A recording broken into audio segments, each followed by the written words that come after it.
If you just relapse, hear me out. This might actually be a good thing. A common mistake people make is that they think relapsing equals to failure.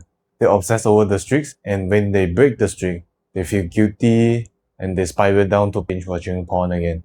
That isn't really a healthy way to go on a retention journey. And the reason why I said relapsing can be a good thing is that shows you already chose a higher standard than normal people does. You're already much better and much more ahead than 90% of people in life. Because now you're not a mindless NPC trying to just live through life. You have intention, you have a goal, and you have a purpose. And you need to remember, that's not something someone can take away from you. Now let us zoom back to a few years prior. You weren't really relapsing back then, right? You were just watching the things you shouldn't be watching. You were doing the things you shouldn't be doing every single day. And fast forward to now, you're not a victim anymore. You're a fighter now. You will try to resist all the bad things you were trying to do.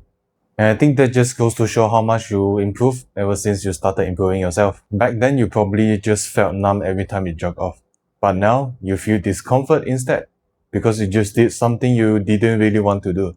Compared to a few years ago, you didn't even know that isn't a thing you wanted to do every single day. And I want to tell you that losing yourself to last ones doesn't mean you lost the journey. Because you're not a victim anymore, you're a fighter. A fighter doesn't just win, a fighter also loses sometimes. But a fighter loses in order to win the big battles. And always remember, this is a path you chose yourself. And it's a long-term path that you're going to walk until the day you die. That is all from me today, and I will see you next time.